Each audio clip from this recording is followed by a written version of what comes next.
안녕하세요. 맥키네 지혜투자클럽입니다. 박셀바이오 고점 대비해서 마이너스 73% 하락했습니다. 다시 상승 가능할까요? 이 부분 같이 한번 살펴보도록 하겠습니다. 키움증권 기준으로 회사 현황부터 보도록 하겠습니다. 박셀바이오 1년 전에 당기순이익을 현재 주가랑 비교한 부분 PR, 1년 뒤에 예상되는 당기순이익을 현재 주가랑 비교한 CBM PR, 둘 다 지금 수치가 없죠. 그 말은 작년에도 적자, 앞으로도 지금 1년 동안에 적자, 이렇게 지금 기관들이 예상한다는 소리입니다. 배당 수익률도 없죠. 전형적인 바이오주들의 수치다, 이렇게 기억을 하시면 될 것 같고요. 외국인 보유 비중은 3.85. 주주 현황이 상당히 중요하죠. 이재중 외 10인이 지금 31.24% 가지고 있는데, 향후에 내부자들의 임직원들이 지분이 어떻게 변하는지 항상 주목하셔야 됩니다. 바이오주들은 이 회사의 어떤 장기 성장이라든지 회사의 성장이 확실하다면 내부자들이 절대로 지분이 나오지 않습니다. 오히려 더 이제 지분을 확대한다든지 오히려 자사주를 매입한다든지 이런 형태들이 되겠죠.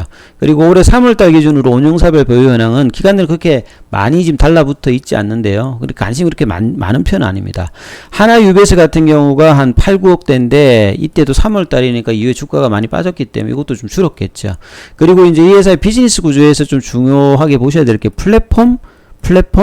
플랫폼이라고 좀 이야기하고 있죠. 그러니까 한 부분에서 파이프라인이 성공하게 되면 특히 이제 항암 같은 경우에는 암 종류가 한 300여 종 정도 되거든요. 그래서 인디케이션 확장이 용이하다, 장점으로 볼 수 있습니다. 그리고 동물용 항암 면역 치료제 이 부분은 보통 이제 기술 특례로 들어오게 되면 5년간 이제 매출 규정을 적용을 받지 않거든요. 근데 5년 뒤에는 매출이 발생해야 됩니다. 그러기 위해서 보통 바이오텍들이 화장품을 판다든지 건기식을 다룬다든지 하는데 이 회사는 그러진 않고 이 동물용 항암 면역 치료제 이 부분을 통해서 매출을 만들어내겠다, 빠르게.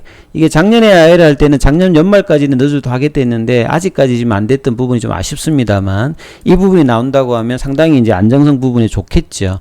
구체적으로 장부를 보시게 되면 먼저 포괄손익계산서에 보시게 되면 매출액이 존재하지 않습니다. 이게 제조업 기반의 다른 업종의 종목의 어떤 장부라고 하면 투자 대상에서 반드시 제외를 하셔야 되겠죠. 매출이 발생하지 않으니까. 근데 바이오주들은 이런 어떤 모습들이 많이 나타나거든요. 그래서 공부를 하셔야 됩니다. 그래서 매출액은 발생하지 않습니다만 그 인건비는 나가겠죠. 그래서 판관비 관련되는 부분을 발생하니까 영업이익이라든지 당기순이익까지는 계속 이제 적자다, 이렇게 보시면 될 것 같고요. 그 다음에 이제 재무 상태표에서 살펴보게 되면 작년도에 상장했기 때문에 현금 및 현금 자산이 지금 100억 대고요. 비유동 자산에서 장기 금융 자산도 한 153억이니까 이거 합하면 한 260억 대 정도의 돈은 지금 있는 상태죠. 그리고 이익잉여금은 계속 이 결손 상태가 4년 동안에 진행되고 있다. 이런 상태에서 상장을 됐기 때문에 이게 기술성 특례다 보시면 되겠죠. 그리고 현금 흐름표에서도 보셔도 영업활동으로는 돈은 못 벌고 있고요. 투자활동으로는 작년도에 한 200억대 좀 돈이 좀 나갔죠. 재무활동으로는 상장하면서 한 292억 정도가 들어왔습니다. 이렇게 이해를 하시면 될 것 같고요. 재무비율은 더 이제 뭐 볼 게 없겠죠. 자, 안정성 비율 같은 경우 지금 현재로는 돈이 뭐 있으니까 안정성 비율이 좀 높습니다만 바이오주들은 이 현금 흐름이 부족하다 보니까 언제든지 안정성 비율은 떨어질 거니까 지금 현재 크게 의미가 없고요. 성장성도 매출이 없는 상태니까 지표가 안 나올 거고요. 수익성 같은 경우에도 지금 적자니까 비율 자체가 의미가 없으니까 참 바이오주들은 장부를 볼 때는 굉장히 심플합니다. 볼 게 없기 때문에. 그렇기 때문에 여러분들 어디다 주목하셔야 되냐면 크게 경영진들이 얼마나 지금 이분들이 좀 경쟁력이 있느냐, 이걸 좀 따져야 되고요. 두 번째는 이 회사의 파이프라인이 얼마나 시장에서 기대할 만한 것이 있느냐. 그 다음에 뭐 세 번째는 얼마나 빨리 이제 그 돈이 되느냐. 상용화가 제일 중요하겠죠. 이런 부분들을 따지면서 투자 여부를 결정하셔야 됩니다. 자, 이 부분 하나하나 살펴보도록 하겠습니다. 자, 박셀바이오의 각자 대표죠. 이 작년도까지만 해도 CM을 했는데 올해 2월달에 이재중 교수님은 지금 이제 각자 대표에 다시 복귀를 하셨고, 이분은 혈액암, 종양학, 뭐 항암 면역 세포 치료 요런 데가 이제 전문 분야인데요. 2017년도까지 이제 대한다발 골수종 연구회장이었습니다. 요게 이제 파이프라인에 반영돼 있죠. 그리고 이준영 교수 같은 경우는 30년 동안 이 백신, 면역학 요런 데 이제 기초 연구 전문가였고요.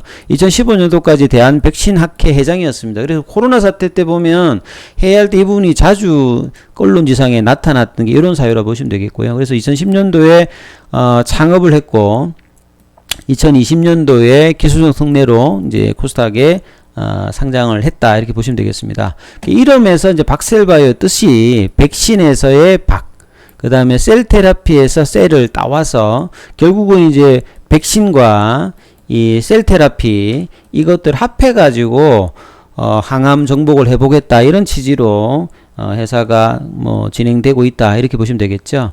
그리고 IR을 할 때 이 그 화면을 가장 핵심이다라고 이야기했기 때문에 이것만 좀 이해하시면 되겠죠. 그래서 박셀바이오는 면역계의 모든 구성 요소를 공략하는 독창적인 이제 항암 면역 치료. 유사한 회사가 이제 셀리드도 이런 어떤 흐름이 좀 있고요. 좀 차별화되어 있습니다. 유틸렉스도 이런 어떤 구조가 있으니까 좀 기억을 하시면 될 것 같고요. 자, 면역을 쉽게 설명하면 내 것이냐 자기냐 남이냐 이걸 구분하는 거를 면역이라고 보시면 됩니다. 남이면 뭔가를 이제 박살내는 거고요. 내 거면 건들지 않는 거죠. 요게 정상적일 때는 잘 돌아가다가 이게 이제 문제가 생기게 되면 우리 몸이 이제 아픈 거죠. 면역에는 두 가지가 있습니다. 선천 면역이 있고 후천적인 어떤 적응 면역이 있습니다. 선천 면역의 대표적인 부분이 점막 상피, 뭐 탐식 세포, 자연 살해 세포가 있습니다. 이 중에서 박셀바이오는 이 자연 살해 세포 기준으로 이 NK 세포 관련된 파이프라인이 있죠. 탐식 세포는 이제 뭐 대식 세포라고도 하죠. 마이크로파지 해가지고 이거는 잡아먹는 거죠. 이 자연살해 세포는 항원제시 세포가 없어도 인지를 해가지고 상당히 뛰어난 거죠. 작살내는 거죠. 요런 어떤 찌꺼기들이 남으면 요걸 이제 수지상 세포는 생긴 게 이제 나무가지 모양으로 생겼는데 이 찌꺼기들을 세포 그 표면에다가 달고서요, 이 적응 면역 쪽으로 가가지고 인지를 시켜가지고 얘네들이 활동하게 하는 건데, 요걸 이제 항원제시라고 해가지고 안티젠 프레젠팅 뭐 셀 요렇게 표시를 하죠. 그리고 적응 면역은 상당히 뛰어난 능력을 가지고 있죠. 대표적인 게 P림프구와 T림프구가 있는데 백혈구 일종입니다. B림프구가 이제 항체 같은 걸 뿌려주죠. 그 다음에 이제 T림프구가 또 이제 활동을 하게 돼서 이제 작살을 내는데 이 T림프가 상당히 어떤 그 능력이 뛰어나거든요. 그래서 대부분은 이제 면역 세포 치료제라고 하면 T 세포를 중심으로 해가지고 발달하는데 박셀바이오는 이제 이 중에서도 보면 이 T 세포하고 이 유전자 치료제를 합한 카티 형태의 이 그 박스 형태로 지금 또 이게 향후에 그 중장기적인 어떤 그 파이프라인에서 중요하다 이렇게 지금 보고 있죠. 그럼 요렇게 세 부분이 있고 그 이 어떤 면역 세포끼리 그 커뮤니케이션 할 때 이제 가장 중요한 게 사이토카인을 뿌리고 해서 서로 이제 의사소통을 하는데 이게 일종의 단백질인데요. 면역 세포가 이제 발산을 하는데 이 중에서 이제 인터루킨이라는 게 대표적으로 있는데 이게 인터루킨의 종류가 한 100여 가지 정도인데 이 중에서 인터루킨 15를 중심으로 해가지고 뭔가 조절할 능력이 있는데 이걸 사람한테 하지 않고 동물한테 먼저 해보겠다고 하는 게 이제 박스루킨이라고 보시면 됩니다. 요 크게 한 4가지 정도의 어떤 파이프라인이 얘에서 핵심이다 이렇게 보시면 될 거고요. 하나하나 이제 경쟁률을 한번 살펴보겠습니다. 가장 메인이 이 NK세포를 중심으로 해가지고 지금 간암에다가 진행하고 있는 부분이 있죠. 이제 1상은 끝났는데 1상하면서 놀라운 어떤 결과가 나왔죠. 이제 완전간해라고 하는 부분들이 우리 뭐 그 MRI라든지 CT 촬영을 해가지고 몸 안에 암세포가 사라지는 것을 이제 CR이라고 하거든요. 근데 이게 60개월 정도가 되면요 완치 판정을 받습니다. 그래서 이게 올해 8월달 이후 보면 1상 때 이제 11분이 있으셨는데 한 분이 돌아가시고 지금 10분이 작년 1월달까지만 해도 생존하고 있었는데 이 생존율이 좀 어떻게 되느냐가 상당히 이제 8월 이후에 좀 중요한 어떤 이슈가 이게 기사가 나올지 상당히 좀 주목하셔야 될 부분이고요.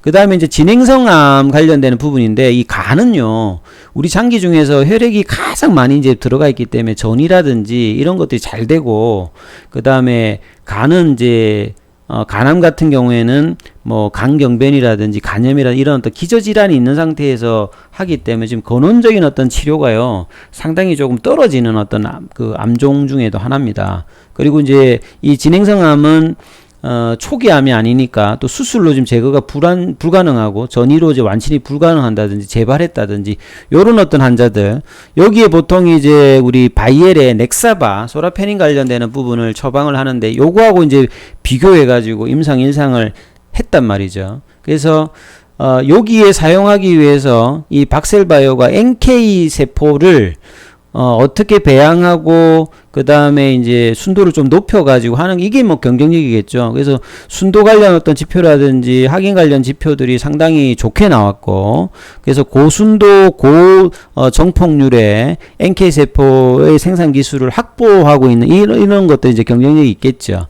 그리고 이제 진행을 했을 때 보통 이제 면역관문 억제제도도 이제 완치율이 높은데 반응률이 떨어져가지고 이 병용을 많이 하잖아요. 그래서 면역 항암제 같은 경우는 병용요법이 상당히 많이 이제 되는데, 박셀바이오 같은 경우에도 NK를 진행성 강암에 그 임상을 할 때 복합요법으로 했어요.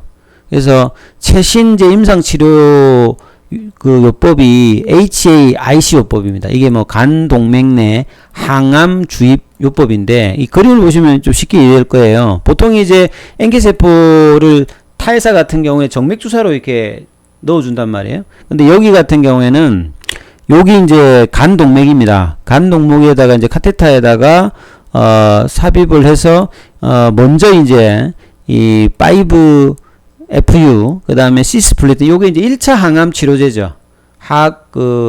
세포독성제 치료제라고 보시면 되는데, 부작용이 좀 심한 어떤 부분이 있습니다만 효과는 세거든요. 그리고 이런 부분을 간 동맥에 직접적으로 넣기 때문에 효과가 상당하다. 그래서 최신 임상 치료법인데, 그래서 기존에 이제 암세포 주변의 종양 미세 환경 때문에 이 면역 세포가 접근을 못하는 어떤 상태, 면역이 억제된 상태가 있었는데, 요게 들어가게 되면 요걸 좀 해결해 줍니다. 이걸 좀 어려운 말로 이제 콜드 투머를 핫하게 반응하게끔 바꿔준다. 환경 자체를 바꿔주는 거죠. 그래서 NK세포를 이제 그 뒤에 집어넣으면 항암 면역 효과가 올라가는 어떤 효과, 이런 부분들을 이제 요렇게 좀 진행이 되었거든요. 그래서 일상을 했을 때 보시게 되면 요런 거를 이제 중간중간에 넣어주고 그 다음에 이제 NK 이 부분을 5번 정도 투여를 했던 거죠. 그래서 비교를 1차 평가 병수가 이 병합 치료의 안정성을 먼저 뭐 하는데, 안정성은 지금 소라페닌 같은 경우 부작용이 심했거든요. 근데 여기 보시게 되면 No SA 12월 어드버스 이벤트, 그러니까 심각한 부작용 이런 것들이 전혀 나타나지 않았고, 오히려 지금 일상에서는 안정성을 평가해야 되는데, 뭐 보시게 되면 객관적 반응률 같은 경우도 소라페닌 같은 경우는 11%, 그러니까 100명 넣으면 11분이 이 약물에 반응을 했는데 여기는 거의 뭐 72%. 대단한 거죠. 그 다음에 이제 종양 생존기간 연장도 소라페닌 같은 경우에는 한 3개월밖에 연장을 못해요. 근데 여기는 보시게 되면 작년도 1월달 기준으로 40개월 정도로 지금 했으니까 이게 어마어마한 거 아닙니까? 그리고 이제 DCR 같은 경우에는 여기 보면 완전 간해와 뭐 부분 간해와 그 다음에 안정적 병변, 이걸 다 합해가지고 나온 비율이 81.8이니까 완전 간에도 한 4명 정도 나오고 부분 간에 안정적 병변 여기까지 나왔기 때문에 상당히 이제 질병 조절률도 높아 왔다는 거죠. 이러다 보니까 일상에서 상당히 좋은 성과가 나왔기 때문에요.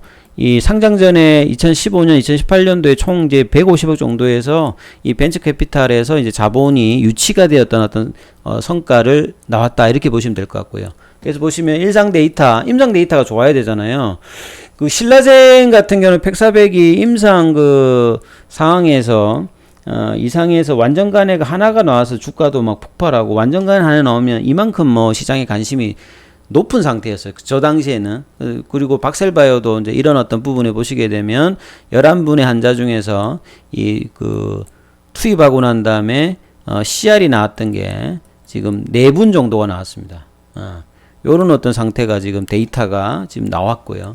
그래서 이제 EA를 진행하고 있는데 일상하고는 좀 다르게 좀 했죠. EA 관련되는 부분에서 기존에 이제 간동맥 관련되는 이 부분은 그대로 들어가고요.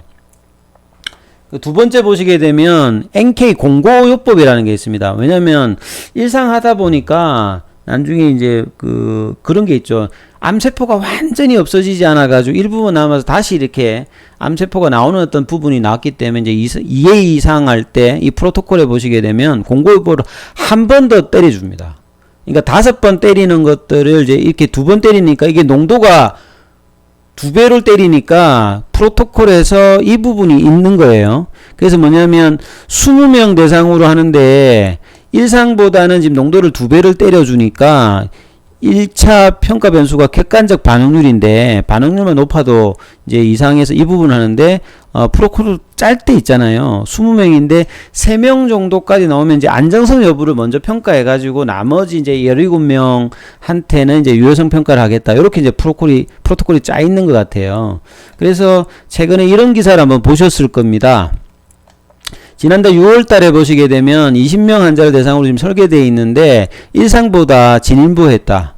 일상에서 어떤 부족한 부분을 이상에서 좀 더 채우기 위해서 이 기존의 간동맥 주입 하교법을 하고 나머지 이제 17명 대해서는 유효성을 평가한다. 그 3명에 대해서 먼저 안정성 평가를 하는데 이게 통과를 했어요.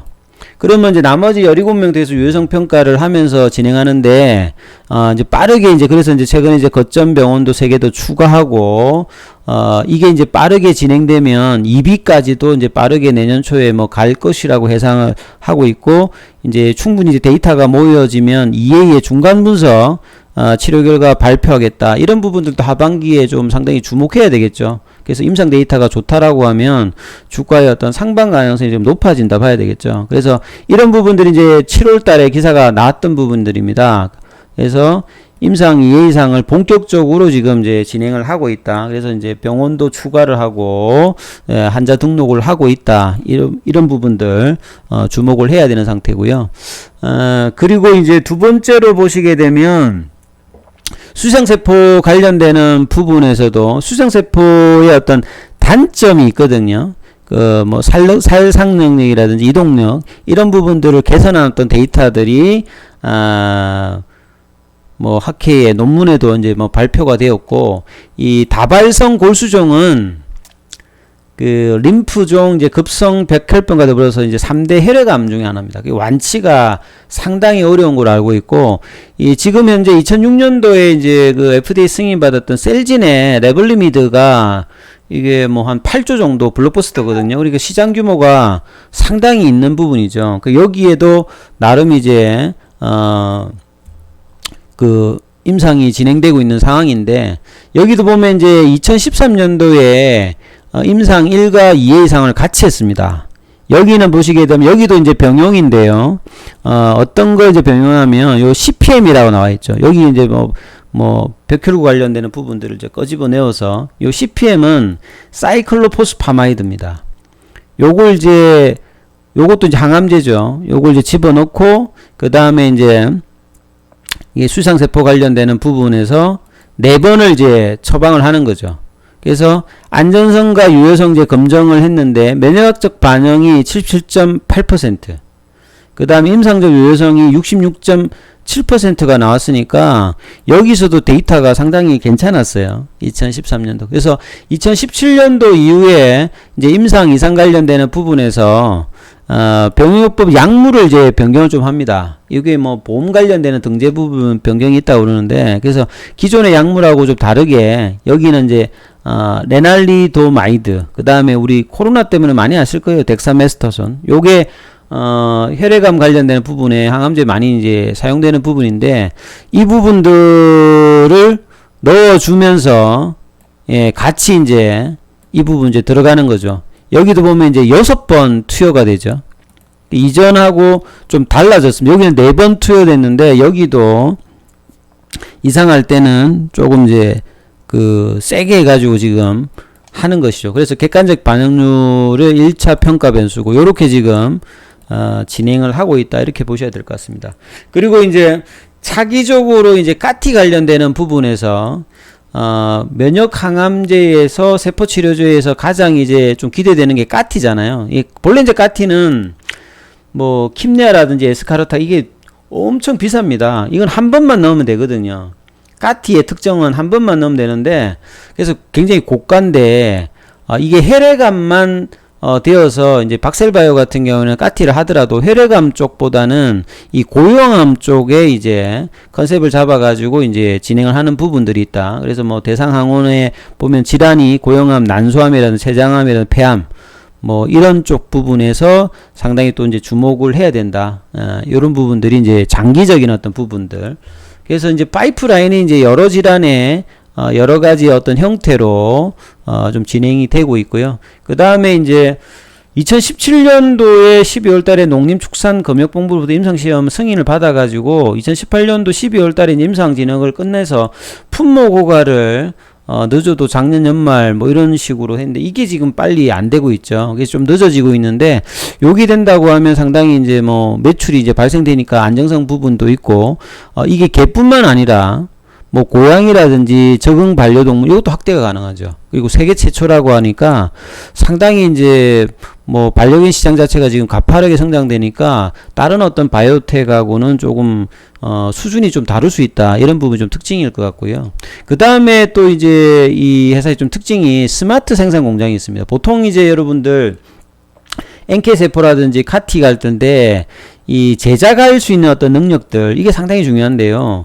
그 동사 같은 경우는 2012년부터 이 GMP 제조 시설이 있습니다. 그래서 임상할 때 그런 부분들이 타사보다는 상당히 좀 경쟁력이 있는 상태고 이런 어떤 경험을 바탕으로 해가지고 면역세포 치료제 제조의 어떤 기술력 확보에서 이게 이제 GMP 시설을 통해 가지고 그 항암 면역 치료제 생산하는 게 아니라 요게 이제 굉장히 그 규모가 작아요.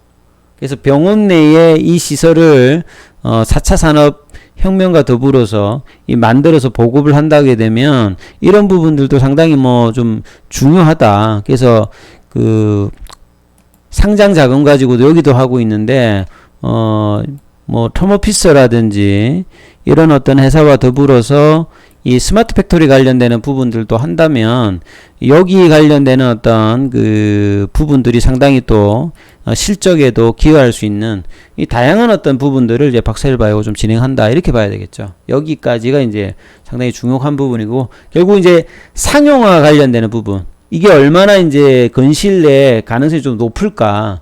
그래서 항암 면역 치료제로 진행하고 있는 이 플랫폼 관련되는 부분은 이 NK세포 관련되는 부분은 좀 직접 하려고 하는 부분이 있고요.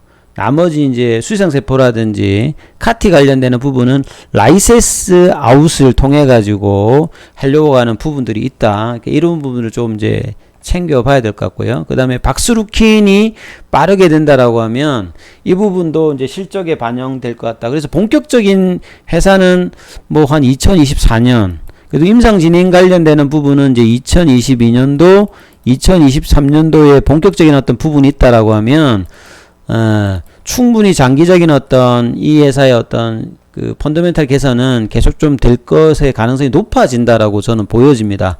다른 회사 어떤 차별성도 있고 파이프라인의 다양성, 그 다음에 뭐 동물 항암 치료제 관련된 부분들도 있고 생산 어떤 공장 관련되는 부분에서 스마트 팩토리 관련되는 부분들도 상당히 경쟁력이 있다라고 봐야 되겠죠. 이런 것들을 종합해서 본다고 하면요, 이런 어떤 상황이 주가에는 폭발적으로 이제 반영을 해서 저도 이런 어떤 주가의 상승은 주식 투자하면서 거의 본 적이 없는데요.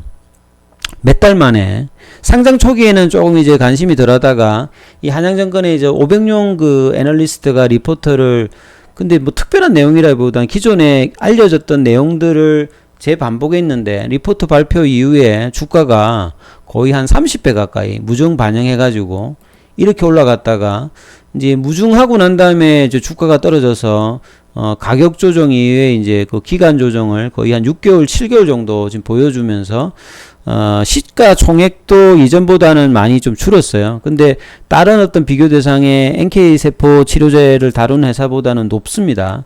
이 회사의 어떤 지금 시가총액이 그래도 지금 1조 2천억 대거든요. 비교 대상을 9개에서 먼저 한번 살펴봐 드리면요. 이 페이트 테라피틱스가 대표적인 뭐 회사라고 보시면 되겠거든요. 이 회사의 어떤 시가총액이 한 8조 정도 되죠. 한참 뭐 잘 나갔을 때 대비해가지고 좀 주가가 빠졌으니까 한참 잘 나갔을 때 거의 뭐 10조 정도 수준. 요게 이제 뭐 NK세포 관련되는 부분에서 탑 클래스 정도 보고요. 그 다음에 엔카르타 이 회사가 한 1조 정도니까 뭐 거의 박셀바이오하고 비슷한 수준입니다. 이 회사도 작년도에 거의 한 $80 정도였으니까 얘도 반토막 났죠. 비슷한 사례가 이제 엔카르타도 뭐 이런 사례다 이렇게 보시면 되겠고요.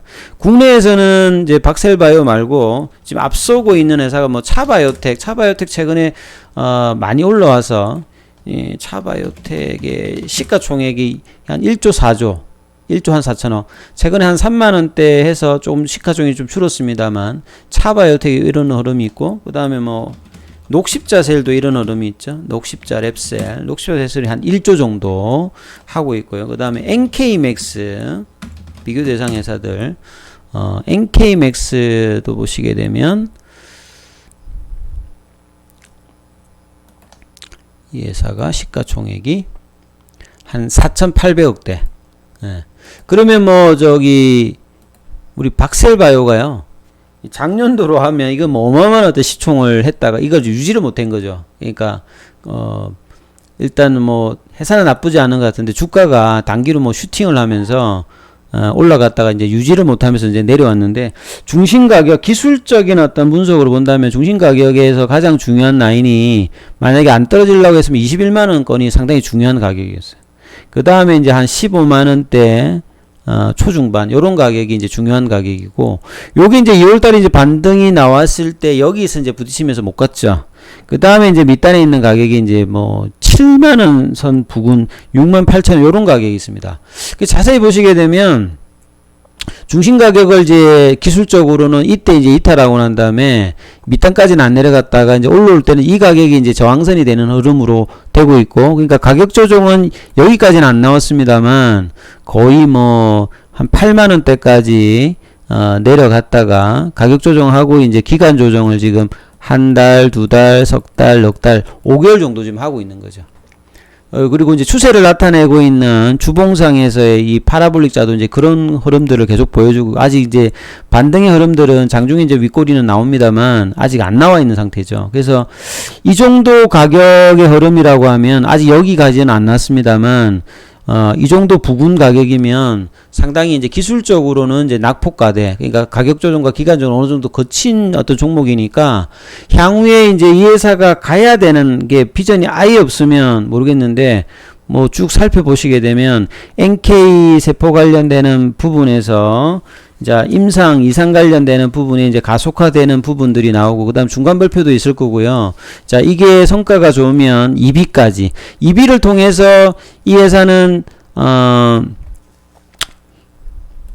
취하려고 하는 게 결국 조건부 허가를 받아서 이 간암 관련되는 부분에서는, 삼상 전에 조건부 허가를 받아서 한번 승부를 보겠다. 요게 이제, 내년도 이후에 이제 본격화될 수 있는 부분이 있고요. 나머지 이제 수산 관련되는 부분에 이런 것들은 라이센스 아웃 관련되는 부분이 있지 않습니까? 그 다음에 동물제 항암 치료제 관련되는 부분들도 하반기에 일정 부분 나온다라고 하면, 자, 그런 부분들을 반영할 수 있는 재료들이 충분히 이제 하반기에는 지금 기대될 수 있으니까 주가의 어떤 점진적인 어떤 상승은 시간을 주면 나올 가능성이 좀 있다. 그래서 질문하신 분이 이제 한 10만원대 초반 정도인데요. 그래서 장기적으로는 올라가게 되면 한 15만원권, 그 다음에 결과가 좋으면 다시 뭐 한 20만원대권까지의 어떤 상승도 개인적으로는 좀 가능해 보인다라는 게 제 판단입니다. 그래서 장기적인 부분 한 20만원권, 그 다음에 뭐 중기 관점에서는 한 15만원대. 그래서 이 밑단에서의 어떤 흐름에서는 한번 모아볼만 하다. 예, 박셀바이오 같은. 근데 단기적으로는 지금 이제 안 가고 있으니까. 그리고 국내 기관들도 뭐 수급이 그렇게 많은 편은 아니고요. 개인들은 뭐 좀 선호를 해서 좀 잡아주고 있고, 기관들이나 외국인들은 크게 반응을 안 하고 있는 부분이죠. 그래서 이전에 어떤 공모가가 이제 이전에 3만 원대였거든요. 무상증자를 했으니까 공모가가 이제 15,000원 수준이라고 본다고 하면, 예, 요런 어떤 밑단은 과거에 비해서는 이제 그렇게 뭐 비싼 영역은 아니겠죠. 이때 보게 되면 이때만 대비해서는 아직도 뭐 많이 올라와 있는 수준입니다만, 기술적으로는 이제 상당히 이제 가격적인 어떤 매력도는 이제 있는 어떤 점이니까, 단순히 이제 뭐 기술적 뿐만 아니라 향후에 어떤 기대해 볼 만한 게 좀 박셀바는 여전히 있으니까, 다시 한번 어떤 영광들, 그리고 이제 이렇게 급등한 종목들은요 그냥 절대로 뭐 사라지진 않습니다. 예, 잡주가 아닌 이상은. 그래서 자, 이런 부분 한번 기대해 볼 만하면서 박셀바이오를 한번 챙겨 보시다, 이런 말씀을 좀 드리면서 한번 장기적인 어떤 상승들, 재상승을 한번 기대해 보도록 하겠습니다.